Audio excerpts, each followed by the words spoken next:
하겠습니다. 하나님의 말씀은 욥기 1장이 되겠습니다. 욥기 1장 오늘 20절, 21절, 22절 세 절이 되겠습니다. 욥기 1장 20절, 21절, 22절인데 우리 다 같이 한 목소리로 같이 읽도록 하겠습니다. 시작. 욥이 일어나 겉옷을 찢고 머리털을 밀고 땅에 엎드려 경배하며 가로되 내가 모태에서 적신이 나와 싸운즉 또한 적신이 그리로 돌아가올지라.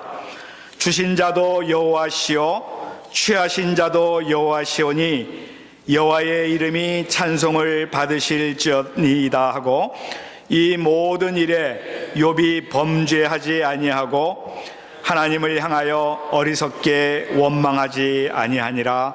아멘.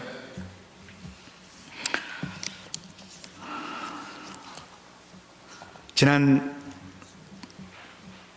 금요일 날 우리가 그렇게 사랑하고 함께 주님을 섬겼던 우리 박영수 장로님께서 주님 품에 안기셨습니다. 너무나 갑자기 당한 일이라서 너무너무 우리가 당황해하고 힘들어하고 과연 하나님의 뜻이 어디 있는지 알지 못해서 너무나 마음이 괴로웠고 사실 지금도 괴롭습니다. 그러나 분명한 것은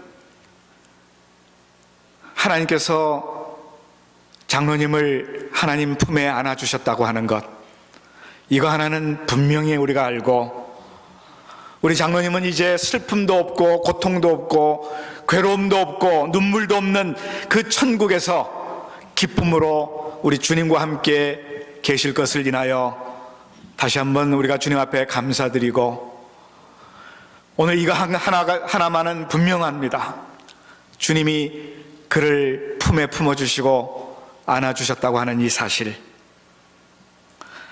저는 오늘 대강절 첫 주일이라서 다른 설교를 준비하다가 갑자기 바꾸었습니다.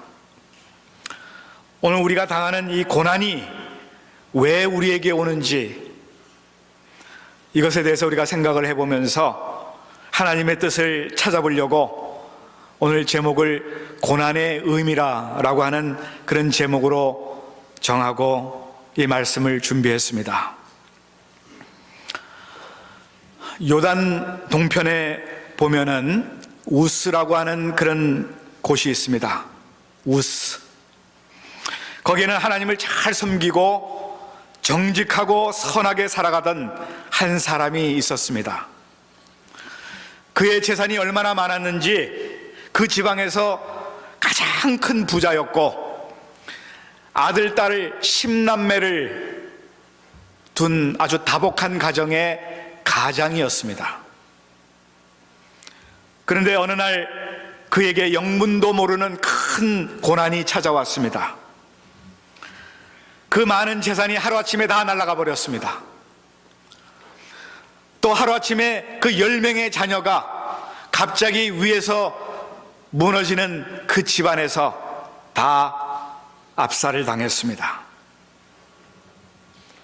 거기다가 자신의 온 몸이 욕창으로 인하여서 머리끝부터 발끝까지 기와 조각으로 긁어야 하는 그런 견딜 수 없는 그런 고통 속에 있게 되었습니다.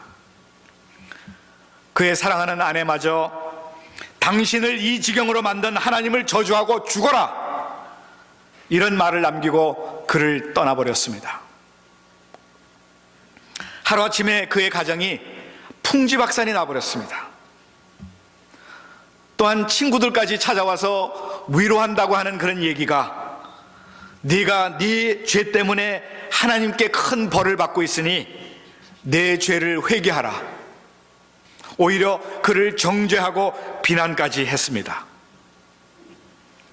그의 이름이 욥이라고 하는 사람이었습니다.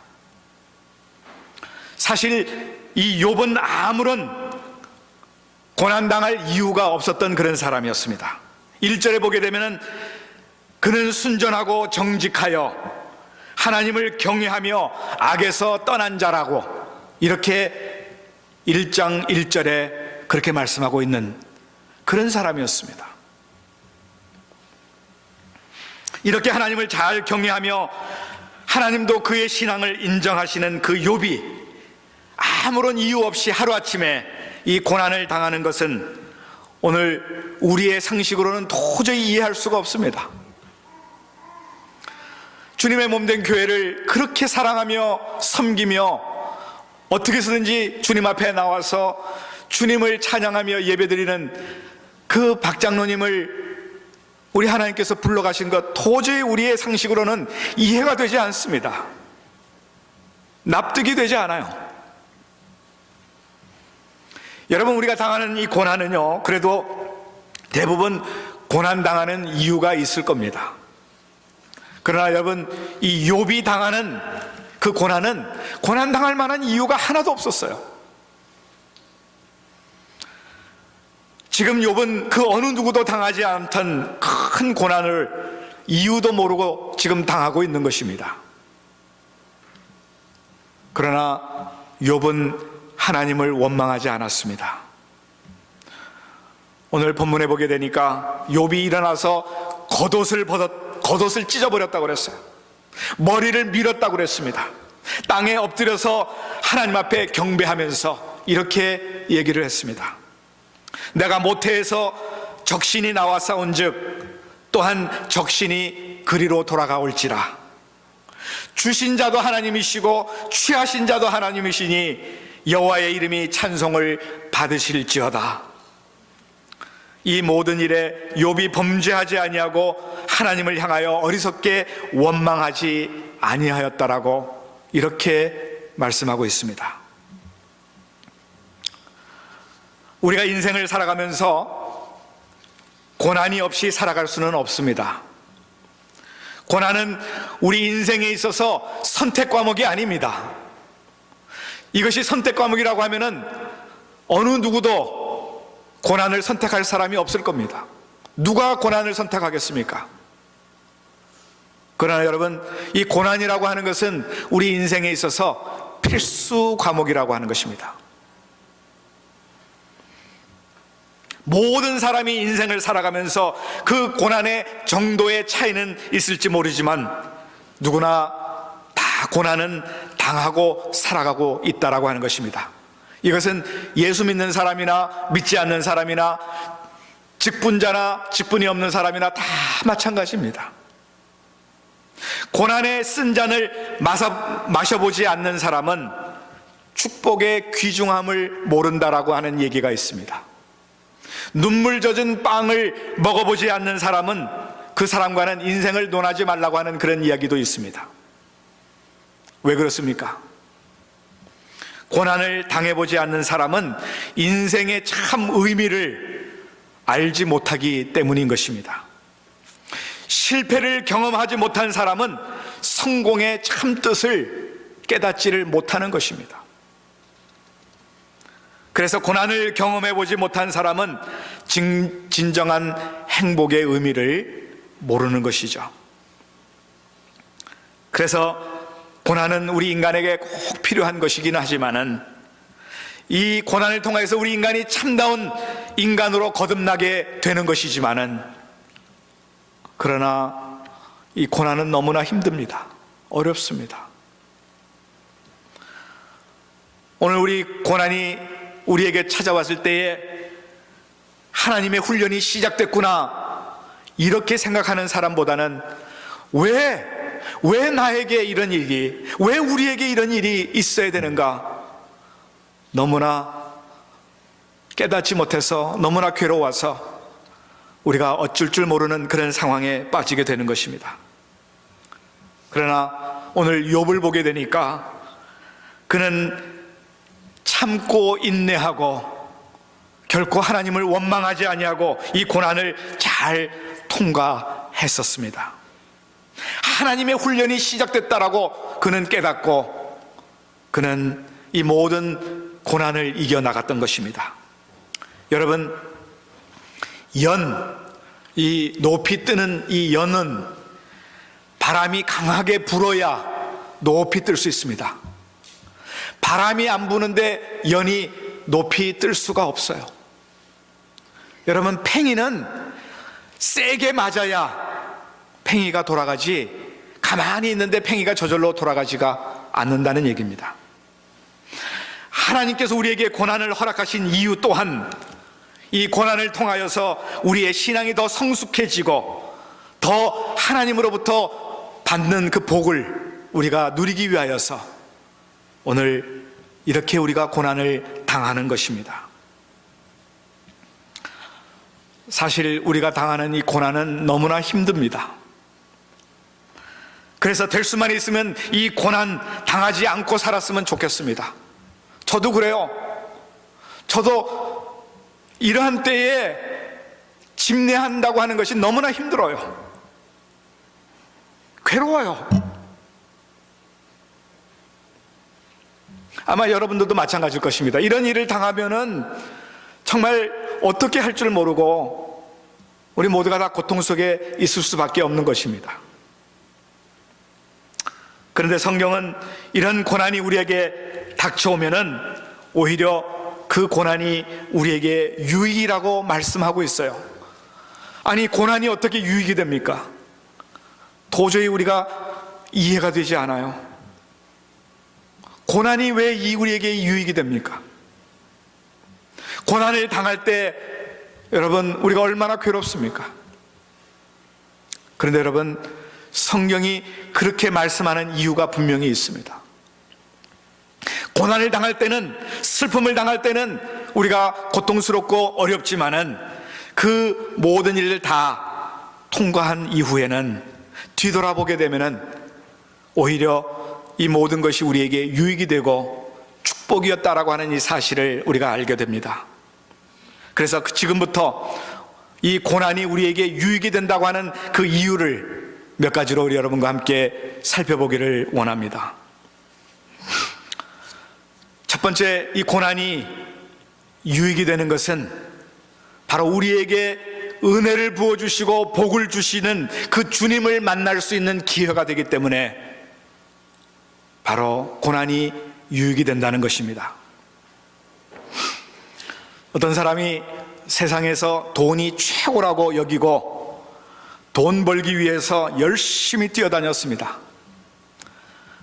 정말 온갖 일들을 다 하면서 돈을 많이 벌어서 또한 회사도 차리고 떵떵거리면서 살게 되었습니다. 그리고 그 번 돈을 가지고 친구들과 함께 먹고 마시는 일, 온통 가족들을 위하여서 쓰는 그 일에만 모두 정력을 다 바쳤습니다. 참 좋은 세상 마음껏 먹고 마시며 마음껏 세상을 즐기며 살았습니다. 그런데 어느 날 갑자기 그 회사가 부도가 났습니다. 부도가 나니까 그동안 모아놓았던 모든 재산이 하루아침에 다 날아가 버렸습니다. 살던 집까지도 팔아서 빚을 갚고 나니까 더 이상 살 소망이 없게 되어버렸습니다. 그래서 그는 맨정신으로는 도저히 살 수 없을 것 같아서 그때부터 술을 마시기 시작합니다. 술로 세월을 보냈습니다. 술 정신으로 세상을 살았던 것입니다. 그렇게 얼마 동안 술에 찌들려 살다 보니까 여러분, 당연히 병이 생기게 마련이죠. 술을 많이 마시게 되면 간이 나빠지게 되어 있습니다. 결국 병원에 가서 진단을 해보니까 간암 초기라고 하는 진단을 받게 되었어요. 그때야 이 사람이 정신이 번쩍 들었습니다. 그리고 한 달 후에 그는 간암 수술을 받았습니다. 수술하기 전에는 자신이 가장 건강하고 자신이 가장 똑똑하고 자신이 가장 잘났다라고 생각했던 그 사람이었는데, 그래서 이웃집에 어떤 권사님이 자꾸 교회를 가자고 그래도 교회는 왜 가느냐고 그렇게 얘기했던 사람인데, 고난을 받고 나니까 마음이 약해져서 그 이웃집에서 권사님이 교회 가자고 하니까 바로 거절할 힘이 없더라는 것입니다. 그래서 권사님을 따라서 교회를 나갔습니다. 그가 교회에 나가서 첫 예배를 드리는 순간 지금까지 자기가 살아온 그 모든 인생이 얼마나 허무하고 헛된 것이었다고 하는 것을 깨닫게 되고 그 자리에서 그냥 눈물을 펑펑 흘리면서 하나님 앞에 회개하는 그런 모습을 갖게 되었어요. 그때부터 그는 믿음을 가지고 열심히 신앙생활하고 교회를 섬기며 하나님을 섬기며 올바른 그런 신앙생활을 하게 되었습니다. 그가 육신이 건강하면 세상에서 허랑방탕하며 세상 낙을 즐기며 살다가 지옥으로 갈 인생이었는데 가람이라고 하는 이 고난을 통하여서 예수를 믿게 되었고 주님을 만나게 되었고 예수 믿고 구원받아서 천국 백성이 되었으니 이것이 그에게 얼마나 큰 축복이 되었습니까? 여러분, 우리가 당하는 이 고난 오히려 주님을 만날 수 있는 기회입니다. 이런 고난을 통해서 예수 안 믿던 사람들이 예수님을 믿게 되고 주님과 멀어졌던 사람들이 다시 예수님 만나고 예수님과 가까워지는 그런 기회가 되는 것입니다. 그래서 우리들에게는 이 고난이 유익이요 오히려 고난이 복이 된다라고 하는 것을 성경이 그렇게 말씀하고 있는 것입니다. 두 번째 이유는 고난은 우리가 겸손해질 수 있는 기회가 된다고 하는 것입니다. 하나님께서 가장 미워하는 죄가 바로 교만의 죄입니다.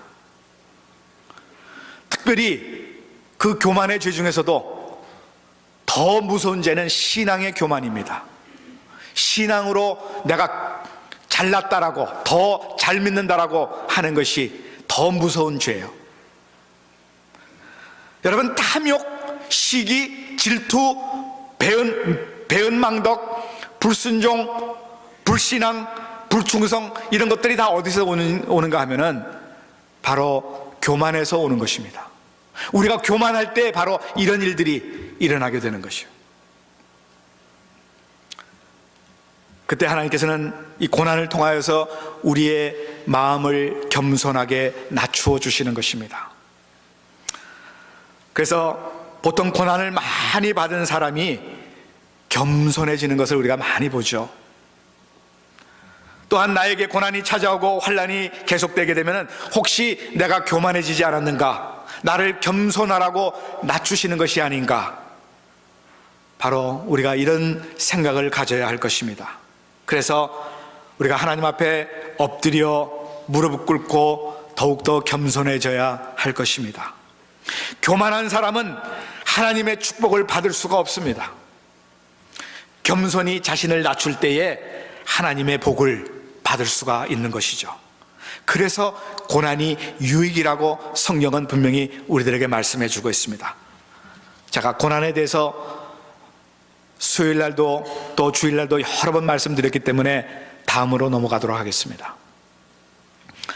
세 번째로 고난이 우리에게 유익이 된다라고 성경이 말씀하고 있는 이유는 오늘 우리가 주님께서 주시는 그 복을 받을 수 있는 그릇을 준비할 수 있는 훈련 과정이기 때문에 그렇습니다.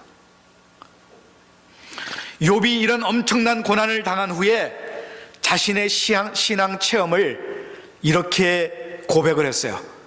우리 욥기 23편 10절, 23장 10절을 우리 한번 같이 읽어보겠습니다. 시작. 나의 가는 길을 오직 그가 아시나니 그가 나를 단련하신 후에는 내가 정금같이 나오리라. 욥은 자기가 가는 길을 하나님께서 분명히 알고 계신다고 그랬어요. 그리고 자기를 지금 단련시키신다고 그랬어요. 그리고 자기를 정금같이 그렇게 만드신다라고 하는 것을 알았습니다. 자신이 받은 고난이 연단을 통하여서 정금 같은 믿음을 갖게 됨을 그는 깨닫고 이것이 하나님의 훈련 과정이라고 하는 것을 알게 되었습니다. 정신과 전문 의사였던 에릭 린드만이라고 하는 사람이 있습니다. 이 사람이 고난을 당했던 사람을 다 찾아다니면서 조사를 해봤습니다. 병들었던 사람들, 사업에 실패했던 사람들, 사회적으로 어려움을 당했던 사람들, 위기를 당했던 그 사람들을 일일이 다 찾아다니면서 조사를 다 했어요. 그리고 그 조사를 한 결과가 이렇게 나왔습니다. 그들 중에 85%가 결국 고난이 그들에게는 축복이 되었다고 하는 그런 결론을 알게 되었습니다. 그들이 그 고난을 당함으로 인하여서 자신들의 나쁜 습관을 다 고치게 되었어요. 그리고 어려웠던, 힘들었던 그 가정이 다시 회복되었고요. 그리고 미지근하게 신앙생활했던 그 신앙이 다시 철저한 그런 하나님을 올바로 믿는 신앙으로 바뀌게 되었고, 시간과 물질을 절약하는 그런 사람으로 바뀌게 되었다는 것입니다. 인생이 새롭게 변화되기도 하고 발전하고 성장했다고 하는 것입니다. 85%가 고난을 당했던 그 사람들의. 그래서 우리는 이 고난과 고통을 당할 때에 욥이 하나님을 원망하지 않았던 것처럼, 불평하지 않았던 것처럼, 오늘 이 고난이 하나님께서 나를 사람다운 사람으로 만드시는 과정이다. 그리고 하나님께서 나를 축복받을 수 있는 그릇으로 만드는 훈련 과정이다라고 생각을 하고, 오늘 우리가 이 훈련을 잘 받아야 할 것입니다. 하나님께서는 복을 주시는데 공짜로 주시지 않았어요. 반드시 이 고난이라고 하는 연단을 통하여서 훈련시킨 다음에, 시험해 보신 다음에 축복을 받을 그릇이 충분히 되었을 때에, 그때야 비로소 복을 더하여 주시는 것입니다. 여러분, 아버지가 큰 사업을 이루어가지고 큰 기업을 이루었을 때에 그냥 아들에게 맡기지 않습니다. 아들이 컸다고 해서 그냥 아들에게 그 기업을 맡기질 않아요. 그 아들에게 기업을 맡겼다 그러면은 그 아들이 그 기업을 다 말아먹습니다. 왜냐하면 훈련이 안 돼 있기 때문에. 큰 기업을 맡기 위해서는 오랜 훈련과 연단을 받아야 하는 것입니다. 하나님의 축복을 받기 위해서 우리는 고난을 통하여서 훈련과 연단을 받는다고 하는 이 사실, 하나님께서 우리에게 복을 주시기 전에 반드시 광야의 그 연단을 가게 하신다고 하는 이 사실을 우리가 다시 한번 기억하고, 오늘 우리가 다시 한번 우리 하나님 앞에 우리의 마음과 우리의 모든 삶을 드릴 수 있기를 바랍니다. 우리가 하나님의 은혜를 저버리고 배은망덕하고 하나님 앞에 불순종하고 범죄하고 타락하고 교만하여서 교회 일에도 우리가 충성하지 못한 것, 이런 것들을 우리가 다시 한번 깨우치고, 다시 한번 오늘 우리가 주님 앞에 새롭게 결단하는 여러분과 제가 되기를 간절히 바랍니다. 여러분, 금이 순금이 되기 위해서는, 정금이 되기 위해서는 용광로 불에 여러 차례 들어가서 연단을 통하여서 순수하고 깨끗한 그런 정금이 되는 것입니다. 오늘 우리 인생도 바로 이 용광로 안에 들어가야 되는데, 이 용광로가 바로 고난이라고 하는 그런 것입니다. 여기서 우리가 연단을 받아서 정금 같은 그런 믿음을 가지고 우리 하나님 앞에 충성을 다하는 여러분과 제가 되기를 간절히 바랍니다. 그래서 이 고난이 우리에게는 유익이 된다라고 성경이 오늘 분명히 우리들에게 말씀해 주고 있는 것입니다. 마지막으로 고난이 우리에게 유익이 된다고 하는 그 이유는 바로 복이, 마지막에는 복이 우리에게 임하기 때문에 그렇습니다. 여러분, 욥기 마지막을 보게 되면요, 욥기 42장 10절부터 17절까지 여러분 쭉 보시게 되면요, 정말 욥이 엄청난 고난을 당한 후에 그 말년에 얼마나 큰 복을 받았는지 모릅니다. 하나님께서는 이런 고난을 통하여서 그 통과한 사람들에게 보상으로 놀라운 그 축복을 베풀어 주신 거예요. 욥이 그동안에 자기가 가지고 있던 모든 것을 다 잃어버렸습니다. 그러나 오직 그는 하나님만을 의지하고 하나님께 구하며 정직하게 살았더니 하나님께서 그에게 복을 주셨는데, 물질의 복을 넘치도록 부어줬어요. 그 전에 가지고 있었던 그 모든 부 이상으로 갑절의 복을 허락해 주셨을 뿐만 아니라 또다시 10자녀의 축복을 받았고, 바로 거기에다가 이 축복을 오랫동안 누리고 살 수 있는 장수의 축복까지 그는 받았던 것입니다. 그래서 고난이 유익이고 고난이 복이었다라고 하는 것을 그가 우리들에게 보여주고 있는 것이에요. 여러분, 오늘 우리가 당하는 이 고난은 참 힘듭니다. 어렵습니다. 고통스럽습니다.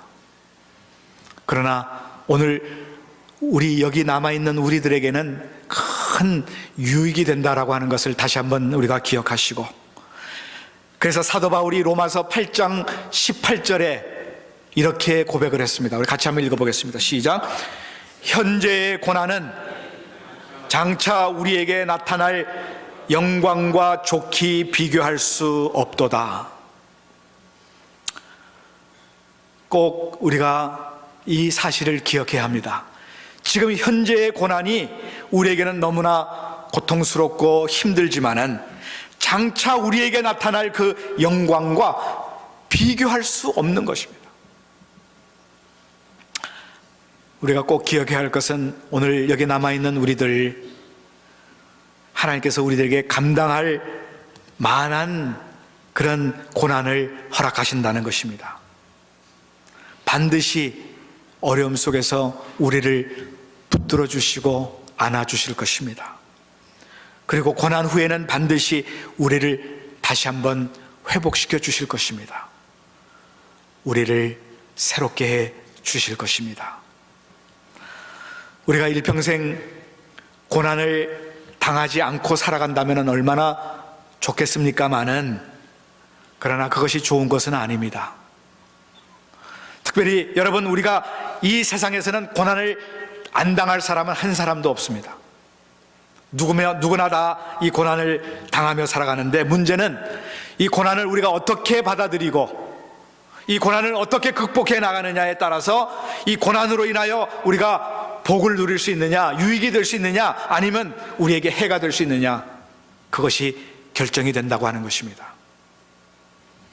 사랑하는 여러분, 고난을 통하여서 하나님께서 더 큰 은혜를 우리에게 주실 것이고, 우리가 그것을 인하여 감사하는 우리들 되기를 간절히 바랍니다. 욥은 처음에는 시작은 미약하였지만은 내 나중은 심히 창대하리라고 하는 그 하나님의 말씀, 그 약속대로 그는 놀라운 그런 복을 누리게 된 것입니다. 30배, 60배, 100배의 결실을 맺는 오늘 우리 모두도 정말 우리 욥처럼 지금은 힘들고 어렵지만은, 그러나 우리 하나님이 주시는 놀라운 위로하심과 또 그 연단을 통하여서 새롭게 우리 하나님 앞에 나아가는, 그래서 복을 누리는 여러분과 저가 되기를 주님의 이름으로 축원드립니다. 기도하시겠습니다. 아버지 하나님, 그렇습니다. 정말 고난이 유익이 된다고 하는 이 사실을 오늘 말씀을 통하여서 다시 한번 깨닫습니다. 그런데 어렵습니다. 힘듭니다. 아버지여, 이 고난을 이겨나갈 수 있는 힘을 주시옵소서. 우리 주님이 우리와 함께 해주시고, 우리 주님이 우리를 돌보시는 것을, 위로해 주시는 것을 우리가 경험할 수 있도록 도와주시옵소서. 내가 너희를 고아와 같이 버려두지 않겠다라고 분명히 말씀하시고, 세상 끝날까지 너희와 항상 함께 있으리라고 약속해 주신 그 말씀을 의지하여 오늘 주님 앞에 나아갑니다. 주여, 우리를 새롭게 하시고 받아주시옵시고, 특별히 우리 어려움을 당한 우리 박찬희 집사님과 그리고 우리 온 가족들, 자녀들 우리 하나님께서 위로하여 주시고, 아버지 하나님 담대한 그런 믿음을 허락하여 주시고, 흔들리지 않도록 하나님 붙들어 주시고 주님의 능력으로 채워 주시옵소서. 아버지 하나님, 오늘 우리에게 주시는 놀라운 그 은혜를 저희들이 성찬식을 통하여서 다시 한번 깨닫기를 원합니다. 우리 주님은 아무런 죄도 없으신데 우리를 위하여 고통을 당하시고 살을 찢기시고 피 흘려주시고 결국에는 십자가에 달려 돌아가시며 우리를 구원해 주시지 않았습니까? 주님의 그 고난을 저희들이 생각을 하면서 오늘 우리도 그 고난에 저희들이 잘 이겨나갈 수 있도록 도와주시옵소서. 예수 그리스도의 이름으로 간절히 기도드리옵나이다. 아멘. 이 시간 우리 성찬위원들 위로 올라와 주시옵소서.